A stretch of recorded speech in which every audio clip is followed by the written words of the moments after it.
Good morning all of you. आज फिर से आपका स्वागत है हमारे यूट्यूब चैनल जयलक्ष्मी संस्कार स्कूल में।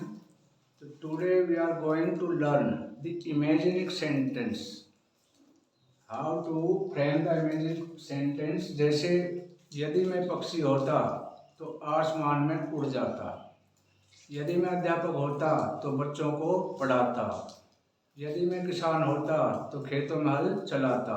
इस तरह की जो इमेजिन हम करते हैं उस तरह के सेंटेंसेस हमारी डे टू डे लाइफ में बहुत यूज होने वाले हैं। तो आज हम आपका डाउट क्लियर करेंगे कि how to make the sentence of imagining. सबसे पहला आज मेरे माइंड में एक बात आई है कि क्या कारण है, व्हाट इज द रीजन कि जो शहर का बच्चा है वो आईएएस बन जाता है और गांव का बच्चा नहीं बन पाता है। उसके दो रीजन ढूंढे मैंने। पहला रीजन है ये ए बच्चा है, ये शहर का है, अर्बन एरिया का है, अर्बन एरिया। ये बी बच्चा है, ये गांव का है, ये शहर में रहता है, he lives in urban area and he lives in rural area। तो पहला क्या कारण है इसका कि ये बच्चा शहर में रह रहा है, मदर फादर इसके एजुकेटेड है, इसके पेरेंट्स एजुकेटेड हैं, इसके पेरेंट इलिटरेट हैं, इलिटरेट हैं, अनपढ़ हैं, पढ़ाई की अहमियत नहीं जानते। इस बच्चे के पेरेंट्स वेल एजुकेटेड है। घर में माहौल, इसके घर में माहौल एटमॉस्फेयर जो है हमेशा पढ़ाई का है।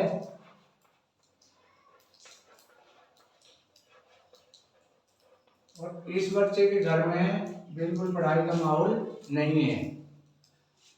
ये बच्चा अच्छे स्कूल में पढ़ रहा है, इसके जो पेरेंट्स है दे आर एबल टू पे गुड फी, लेकिन इस बच्चे के पेरेंट्स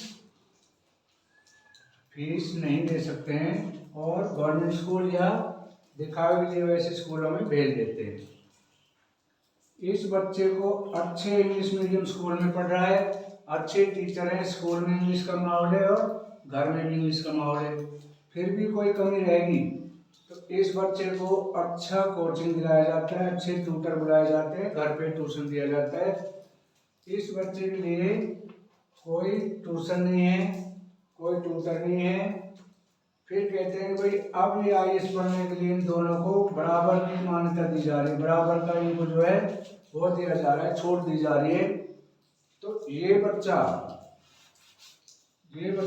यहाँ से शुरू करेगा, यहाँ से, और ये बच्चा शुरू करेगा यहाँ से। तो ये क्या इसकी कंपेयर कर पाएगा? कभी भी नहीं कर पाएगा। गांव में मेन रीजन ये है कि पेरेंट्स मैक्सिमम अनपढ़ हैं, दे doesn't know what is the importance of education.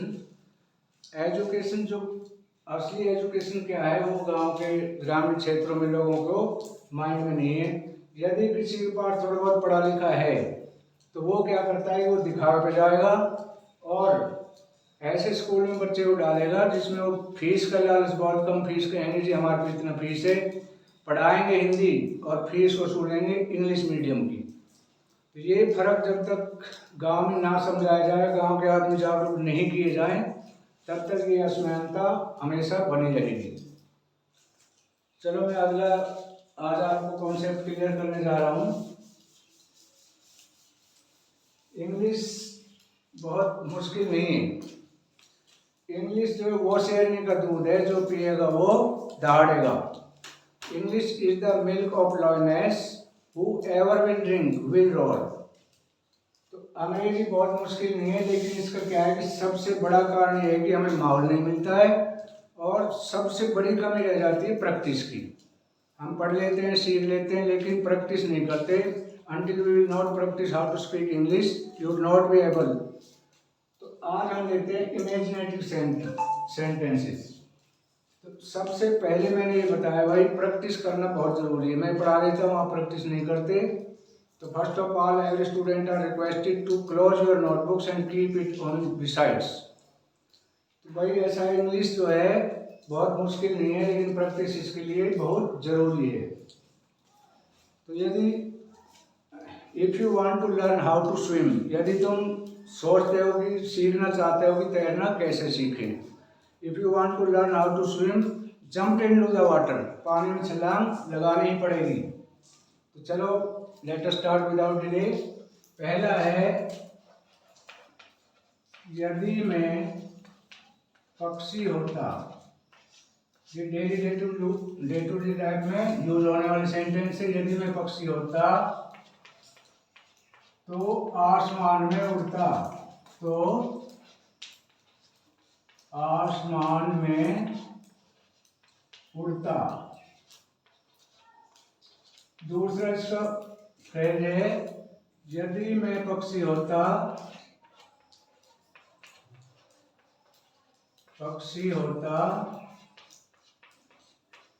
तो आसमान में उड़ चुका होता, उड़ जाता, आसमान में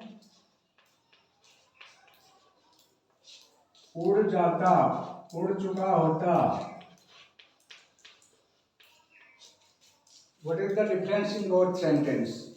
इसका फ्रेज है, सबसे पहले लगाएंगे इफ, उसके बाद सब्जेक्ट,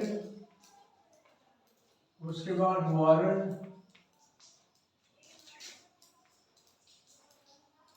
उसके बाद जो भी कुछ होता, पक्षी होता, राजा होता, कुछ भी होता वो, और उसके बाद वुड,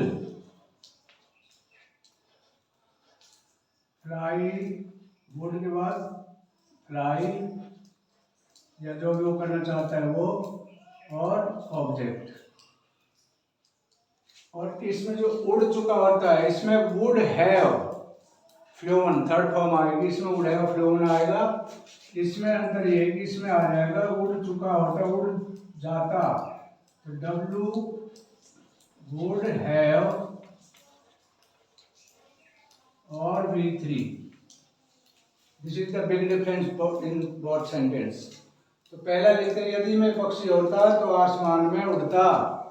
तो क्या लेंगे सबसे पहले according to rule, if I were a bird,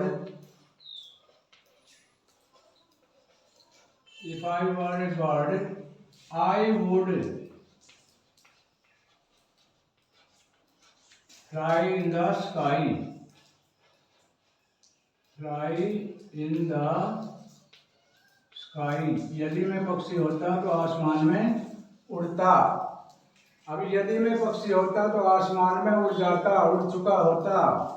तो if I were a bird, if I were a bird, I would have fly, flew, flown, third form, flown in the sky। तो ये इन दोनों में बहुत बड़ा अंतर है। अभी सब बच्चे एक एक सेंटेंस बताओ। As a student will have to tell me the one sentence so that I will frame the sentence on the board. दूसरा लेते हैं, यदि मैं देश का प्रधानमंत्री होता। ये बहुत इमेजिनेटिव सेंटेंस है और बहुत ही यूजफुल है, ध्यान से देखें इनको। यदि मैं प्रधानमंत्री होता तो देश से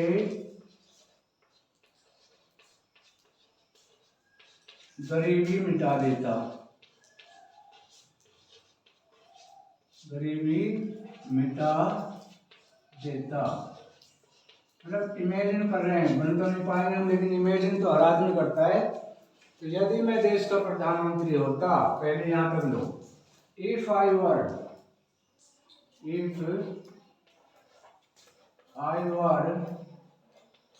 prime minister of India, prime minister of India,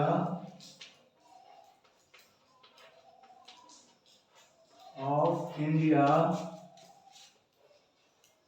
I would remove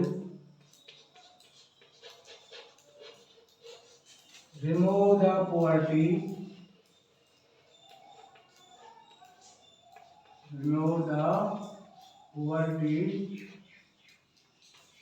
और अपने देश से मिटा देता, गरीबी अपने देश से मिटा देता, तो remove the poverty from our country.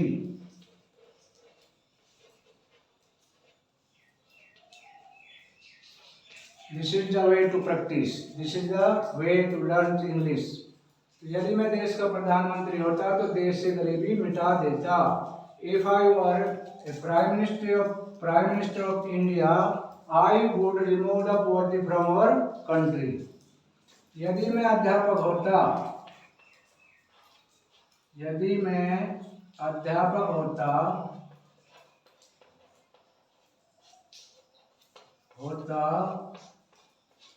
तो बच्चों को पढ़ाता,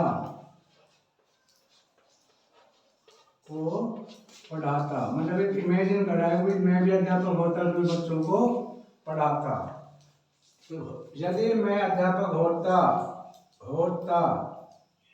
तो यहाँ तक के लिए क्या करोगे? If I were a teacher,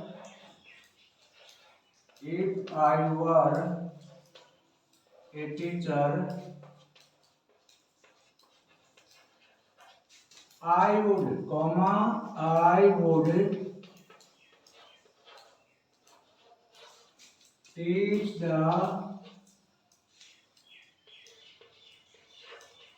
teach the student या children।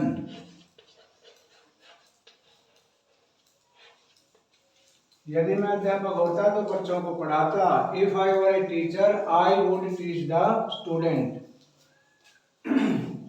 यदि मैं स्विमर होता तो पानी में तैर जाता। यदि मैं मछली होता, इमेजिन करें कि मैं मछली होता तो मैं पानी में तैरता। यदि मैं मछली होता तो नदी में तैरता या पानी में तैरता।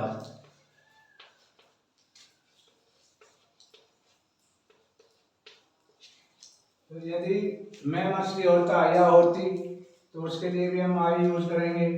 इफ आई वर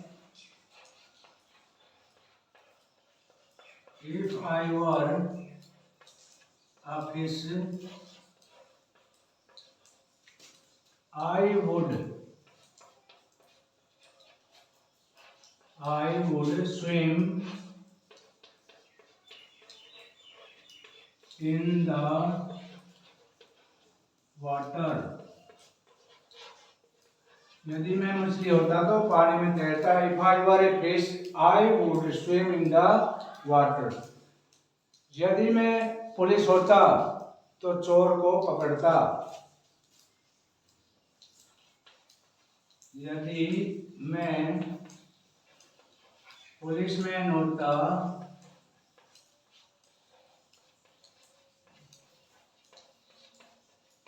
तो चोर को पकड़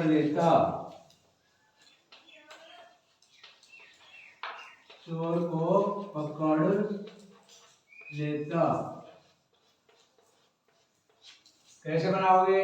if I were A policeman,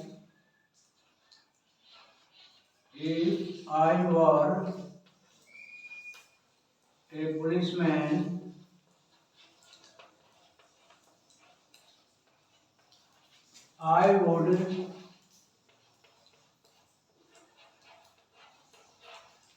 catch the thief। और मैं कहूँ यदि मैं पुलिसमैन होता तो चोर को पकड़ लिया होता, तो उसमें क्या कहोगे? If I were A policeman, I would have cut the thief। तो तो ये हमारे इमेजिनरी सेंटेंस थे, और बहुत सारे बना सकते हो, कुछ भी बना सकते हो। You can make each and everything such type of sentence. तो आई होप ये कॉन्सेप्ट आपकी समझ में आ गया होगा। तो अच्छे से प्रैक्टिस करना है। Now every student open your notebooks and write down the rule, write down the method how to frame this such type of sentence. Thank you for watching. Video अच्छी लगे तो लाइक, सब्सक्राइब और share करना ना भूलें। Thank you.